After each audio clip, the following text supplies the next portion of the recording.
So what I'd like to do is introduce our first speakers and our keynote speakers. Nicole Cacal, CEO of Forbes Ignite.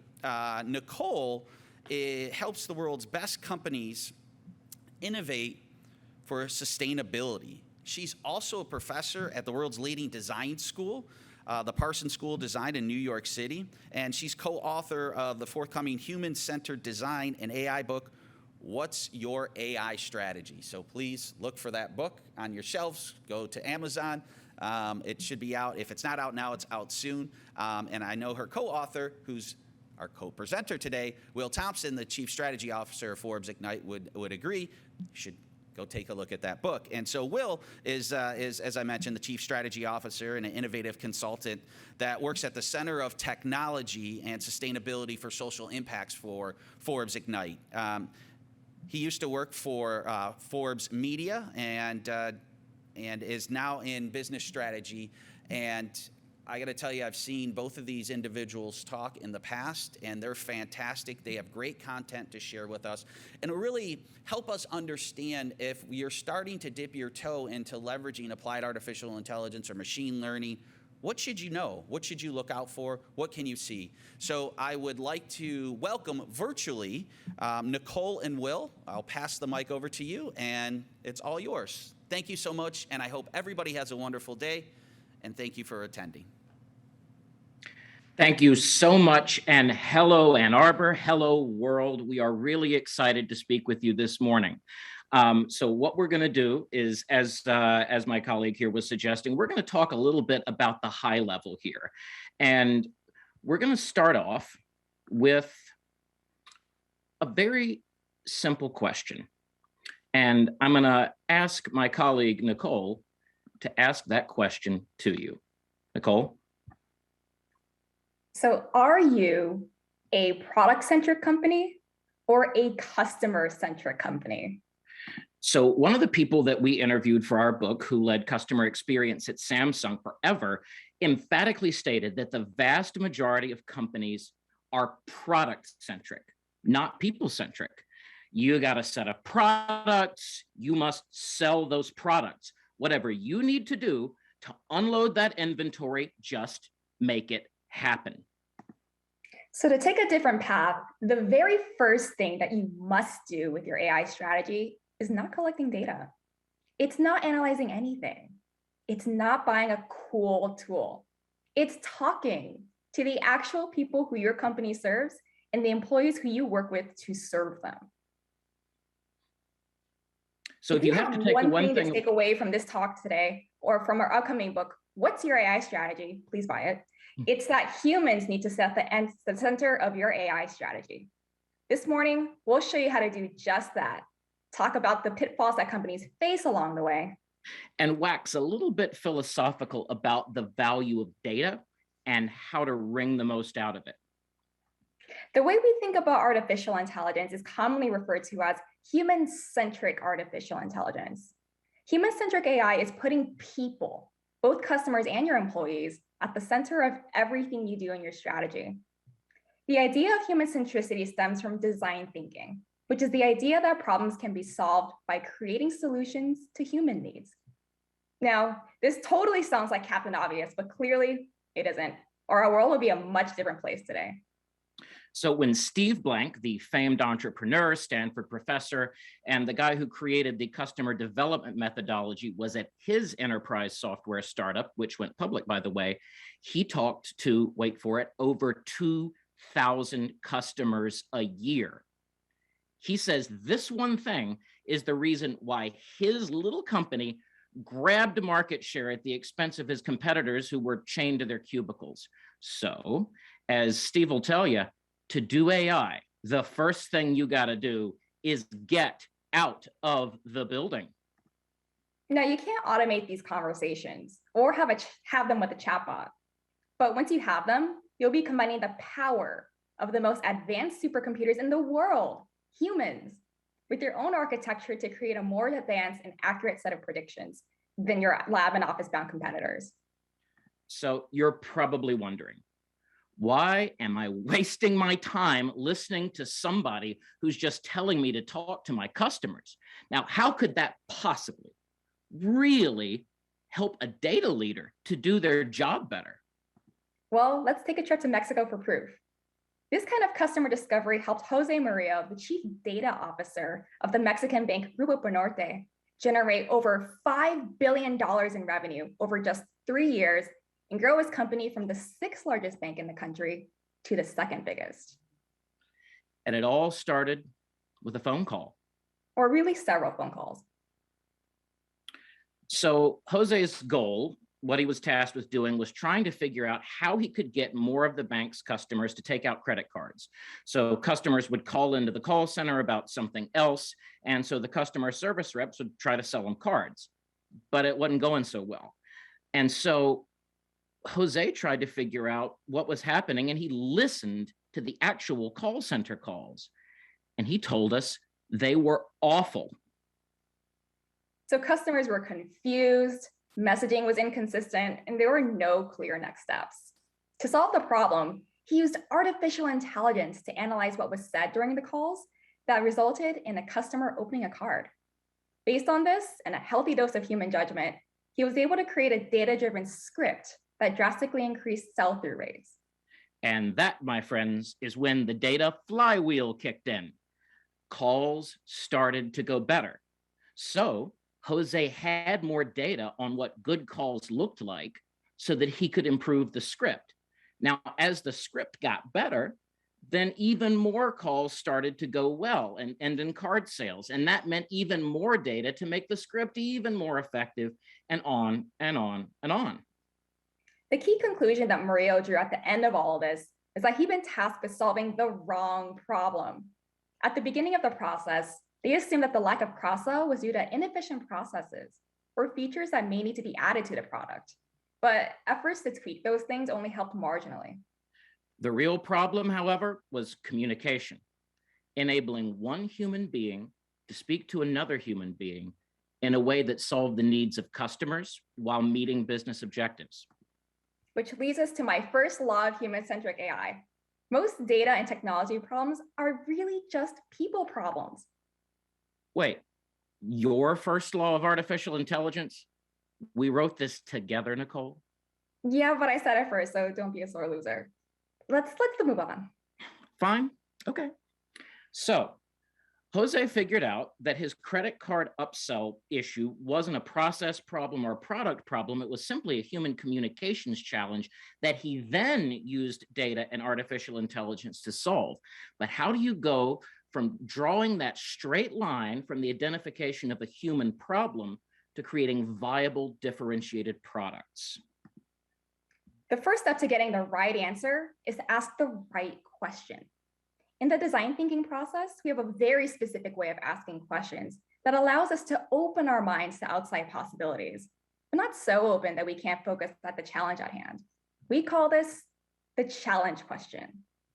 And a challenge question begins with the 3 words, how might we? And it lets us respond to the problem to be solved, the people we're designing for, and what the benefits are. So a good challenge question directly addresses a gripe or a pain point, like, I don't know, hey, it is so noisy here, I am having trouble concentrating. I'm trying to give a talk here. So formulating the perfect challenge question takes practice, and there are plenty of resources to help you do this. But there's a good challenge question to address this gripe. How might we design the space to accommodate a range of working styles? All right, let's look at an example in practice. So Forbes Ignite was recently asked by a company that does AI-powered hiring assessments to figure out how do we use data and technology to help diverse employees have better, faster career paths. Through our research, we uncovered that one of the biggest stumbling blocks in our user journey is the actual transition from rockstar individual employee to the actual manager. Now, just because you happen to be good at what you do as an individual contributor doesn't really mean you'll be a good manager necessarily. I mean, I think all of us have worked for somebody like that in the past. We also saw that many people who come from communities that have been historically marginalized are hesitant to raise their hands and apply for management roles for fear of rejection, or that pesky imposter syndrome that make them believe that they aren't qualified. So we got a situation here. Hiring managers can't really tell who would make a good manager, and the people who may make great managers aren't standing up and raising their hands. So this gives us the two personas we need to design for: the hiring manager and the diverse employee on the threshold of becoming manager. Fear, uncertainty. That's the problem for hiring managers, not the lack of information per se. For the diverse employee, it's the same thing. Fear, uncertainty. Am I going to get rejected? How do I know I have what it takes? So we came up with this challenge question. How might we give hiring managers the confidence to promote people to manager who don't fit their usual archetype, and give diverse employees the confidence they need to apply for those positions?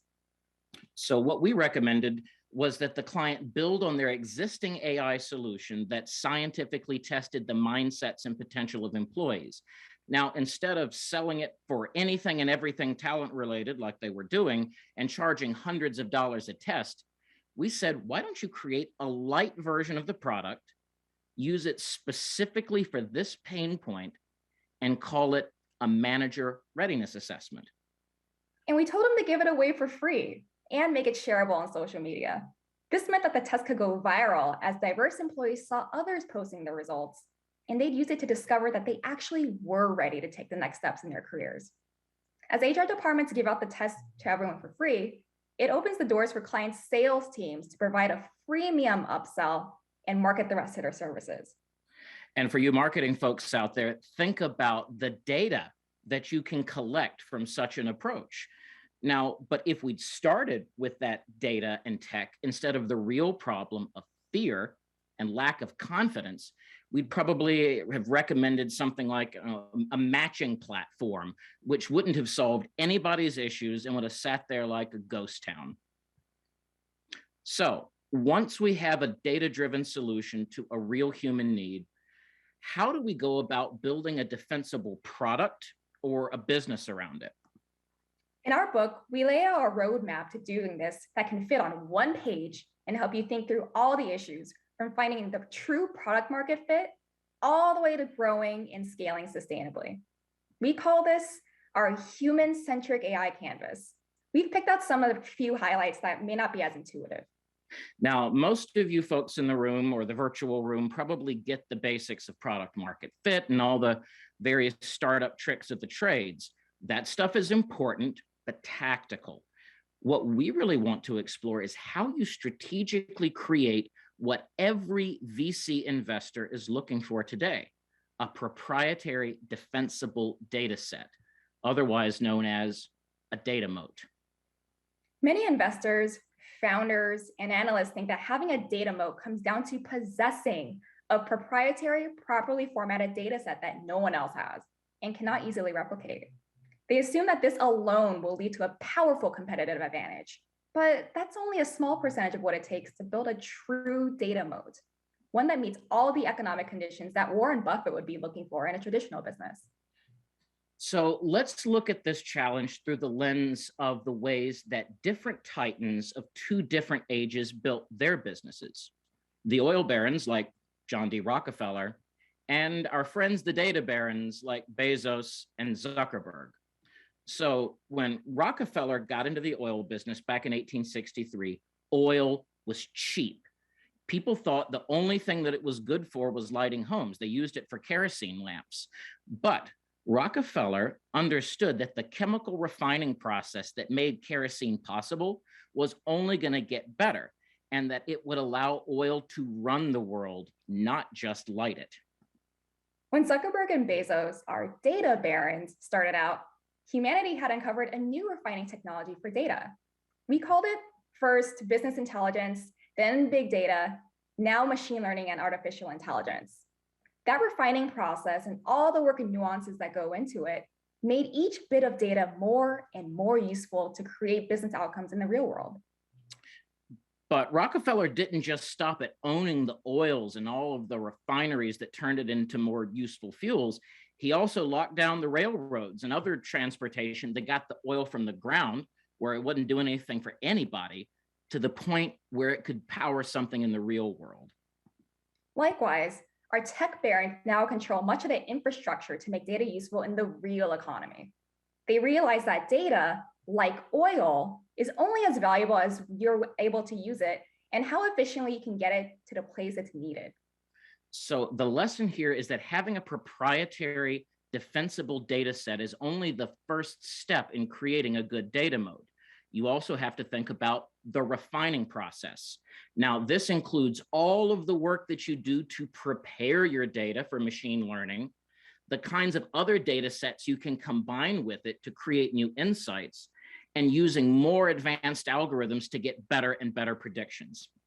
And you also have to look at distribution. What ways can your data be more valuable if you are able to transmit and act upon it faster, or closer to the point where people actually use it? How can it be more valuable if you design products and services that make it more practical for them to use data to solve their problems? And importantly, you have to think about data as a renewable resource.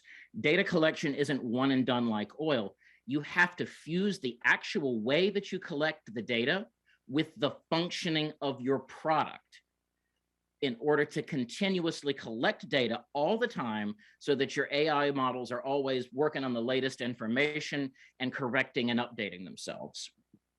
An important thing to understand about AI is that it doesn't deliver results on the same timescales as traditional software development projects. Some of the easy stuff, like buying a third-party chatbot AI to integrate into your website, is much faster. When you get into more custom work, though, the timeframes are much longer and unpredictable.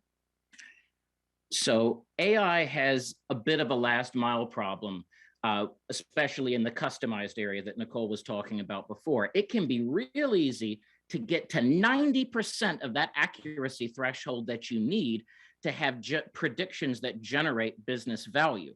But then you can actually spend forever getting that last 10% of the way, or you may never get there. But if you do, then you have to actually plan for scaling your services. You want to create what Silicon Valley refers to as exponential growth. But there's a quirk around exponential growth that takes founders, product leaders, and investors by surprise. All right, let's play a game. So let's get some guesses. Imagine that I have a Petri dish with one cell in it. That one cell divides in two every second. And by the end of 60 seconds, a minute, that dish is full of cells. So we start off with one cell, it divides every second. At the end of 60 seconds, the Petri dish is full of cells. At what point is that dish going to be half full of cells? Is it going to be 15 seconds, 30 seconds? When is it going to be? So the answer is at 59 seconds. At 59 seconds, the dish is half full and doubles. At 58, it's a quarter full and doubles. At 57, it's an eighth full. Now, who wants to guess how full the dish is as a percentage at 45 seconds? You're 3/4 of the way through the minute. How full is that dish? 0.003%, 0.003%. So what this means is that true exponential growth is much more like a decade-long overnight success than a rocket ship straight up. Now, stakeholders are going to have to manage their expectations on the time frame of returns they're looking for from using AI to revolutionize their products and services for customers. To help us think a bit more long-term, we need to have longer-term measurements. But we know that the world today demands immediate results. It's incredibly short-term. So in our book, we suggest a way of measuring your success that both speaks to the short-term value while keeping the long-term in view. The trick is to use customer lifetime value as one of your North Star metrics. So after all, what is a stock price? What is the value of a company other than the net present value of all of your current and future customer relationships? Think about it. That's what it is. There are a wide variety of platforms that you can use if you're a business or a finance leader to figure out what is my customer lifetime value in a way that actually impacts short-term decision-making. For example, if your boss comes in and says, we're running short of Q3 numbers and we need you to blast out a discount so we can bring in some cash in the door. Historically, the only thing we've been able to do in that position is just say, okay, even though we knew that it was destroying the value of our customer relationships and brand. But using customer lifetime value and viewing your customer relationships as a portfolio of assets, the same way a finance guy looks at stocks, helps us bring data to our argument. So we can at least hazard a pretty good guess of the potential long-term losses we'd suffer from really aggressive discounting versus the money we expect to make from just passing out coupons. Thinking of customer relationships as a portfolio of financial assets also gives you some new ways to think about customer segmentation. In a way that's more data-driven, it makes more intuitive sense to your finance teams. It can also help inform you about future strategies. And finally, we need to think about the sustainability of our solutions. Well, we mean sustainability not just in terms of not being extractive and ethical and polluting businesses, but also how long-lived your solution is going to be. From a sustainability standpoint, there's only two things that can sink your business overnight that aren't a nuclear bomb: a cyber attack and a Twitter mob. If you use data to do anything, you're holding the reputational equivalent of plutonium. Properly contained and protected, it can provide endless benefits. But if it leaks, you have a disaster. Now, aside from the moral imperative not to create evil AI tools or business models that are unethical or disadvantage certain folks, if you make a mistake, those social media hordes will come for you. They will not be forgiving. But of course, like everybody makes mistakes, and there is zero chance that at some point you won't have some sort of mistake to deal with because an algorithm didn't perform as planned. But when that time comes, you have to have a reputation as a company that takes ethics and bias seriously. You have to actually do these things internally. It's not just a legal liability, but you might upset a lot of your customers. So what we've spoken about today is far from the only set of considerations you need to have when creating a business model, a product, or a service that can thrive in the age of artificial intelligence. But we'll leave you with one story that shows one of the key guiding principles you have to live by in the age of artificial intelligence. Now, imagine a computer that is so powerful that it easily outcalculates all of the supercomputers in the world combined. Now, imagine that this computer was so energy efficient that it operated on no more energy than you need to run a regular light bulb. What could your company do with something like this? What could be possible if you truly tapped its limitless potential? This isn't theoretical. What we're describing is the human brain of every single person in your workforce. Jan LeCun, the great AI pioneer, said in a Forbes interview that a house cat is more intelligent than most of our advanced artificial intelligence.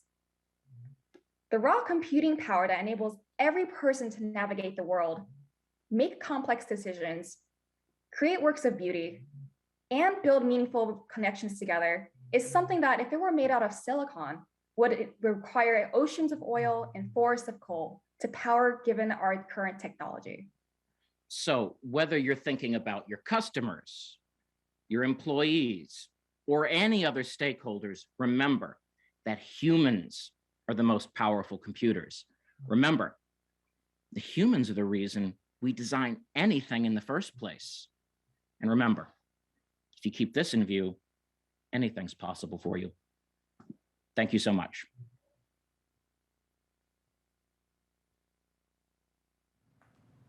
Thank you so much, Will and Nicole. That was fantastic and fascinating. And I think it really got a lot of people thinking, because we do have a handful of questions, if you don't mind.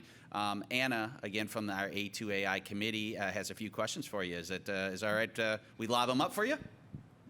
No, I think we're done. All right. Well, No, on to the next. Of course, let's do it. Let's do it. Thank you. Anna? All right, thank you, Will and Nicole. Our first question here is, what is the biggest opportunity to use AI in sales and marketing? Do you want to take that, Nicole, or should I? You can go ahead. Sure. So I think one of the biggest opportunities to use artificial intelligence is building the connective sinew between sales and marketing. So for instance, as a salesperson in a former life, I spent half of my time logging what I did and the other half actually doing it. And then my colleagues on the marketing side really had very little clue about what was happening there either. But what we now have the capacity to do is actually use machine learning to analyze audio recordings of customer calls, text transcripts, and a variety of different things to actually mine insights from these customer conversations in a way that can actually then be connected with our marketing technology to understand what are the kinds of messages that this customer needs to receive at this point in time in their sales cycle. And so that way you don't have two different departments shooting at the same target, but both wearing blindfolds. And I think really, especially as sales has gone digital, especially as the entire go-to-market operating model has changed, you need, if you're going to be implementing what we think of as sales ops, you really do need that data-driven foundation to build that connective tissue and to understand how to move it in the right direction. Wonderful, thank you. The second question that we have here is, how do you use data to uncover customer pain points that can be solved profitably? I can take that question. So you can absolutely use data to create preliminary questions before you even formulate your challenge question that we just talked about in our talk right now. So to create this preliminary challenge question, you're basically going down a particular direction, like a compass. You can use data to formulate this compass for you. And when you create your preliminary challenge question, you're basically saying, what's up with that? What's going on here? And you use that more as an investigative way before you even formulate what would later become your real question at hand. Then later becomes the challenge question. Yeah, a good example of this is, and I think we've all looked at Google Analytics data or website data far more than we care to. So you notice all of a sudden there's a gigantic drop off, at some point of your digital customer journey. And so the question is, what's up with that? Why are all these people, leaving my perfectly manicured machine? And so data itself really can't necessarily answer that question, but it can say, hey, red flag, there's a problem here. And then once you explore it by going out and talking, you can then actually look at other types of data sets to validate that particular solution that you're proposing. Great, thank you so much. Another question we have here is, how should I be thinking about building out my data science talent? Yeah, that is a very good question. And I think one of the things that we're seeing is that most talent has to be data science talent going forward, in that no code and low code and auto ML options are moving so quickly so that people who don't actually have a data science background can build basic models, can really use these tools practically in their day-to-day. So from like a data literacy standpoint, everybody kind of has to be a data scientist to some extent in the future. But then when you think about the actual honest to God data scientists, the nature of their work is transforming as well. And so it used to be that to really get the big bucks in data science, you had to be the best at, solving some complicated problem, of getting weedy and nerdy with the mathematics. That's still important, but it's going to be far more essential as the tools get better, as more people have access to them, that data scientists have domain expertise, that they understand the challenges within their industry, that they know what their competitors are up to, that they can speak the language of business. Because one of the things that we talk about in our book, and I know Nicole hates it when I say this, is that data scientists from Venus, businesses from Mars, they do not speak the same language. But so you have to kind of have that translation mechanism on both sides of it to really think about solving that data science talent challenge. Absolutely. Thank you so much. Yeah, we have one more question here, kind of around the ethical and sustainable business part of the presentation. Do you have any examples of proactive, sustainable business initiatives that can be implemented before an issue takes place? So, there's a couple of things here. One is about sustainability, one's about ethics. So from a sustainability standpoint, there's a really great example of a company called Schneider Electric. And so what they did is they had 30 plus years of time series machine data, because they make a lot of the different things that go on factory floors. And so they had all this data coming in for like 30 years, but they couldn't really do anything with it because they were resource constrained. But they knew, if we can harness this data to increase energy efficiency, then all of a sudden we got something there. So what they did is they actually created a platform business model where they took this 30 years of data, made it accessible, via API to anybody that needed it for a fee. And so whole companies have been started based on that model. Energy efficiency has reduced around the world, and that actually led their transformation to becoming the #1 company in Corporate Knights Sustainable 100. Now, from an ethics standpoint, there's plenty that you can do to think about mitigating bias within some of your algorithms. So a great example is going to be just sort of doing some back testing. When you've got some predictions, actually dig in and see, hey, are men and women getting different results, for instance, where they shouldn't be? Because one of the things that you'll find, for instance, is if you're trying to predict whether someone that is an anonymous website visitor is a man or a woman, and the only thing you know about that person is that they like sci-fi movies, for instance, or that their search history, includes sports, the algorithm is going to say, that's a dude, let's talk to this person like a dude, when really probably not necessarily.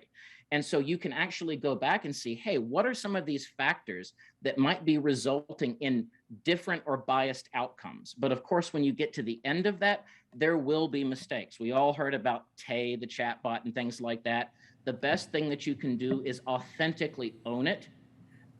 Bring out your mea culpa, say what specifically went wrong, what you're specifically going to do about it. And if somebody was hurt or upset, do whatever you can to make it right. Wow, fantastic. Thank you so much, Will and Nicole. That was an amazing presentation. Great responses to those questions. Anna, are we good? I think we covered all the questions that were out there. Well, thank you so much. We appreciate you participating today. Will, I know we're going to see you later on as you're going to be moderating our roundtable. But thank you, and fantastic presentation. We really appreciate your attendance and what you've done.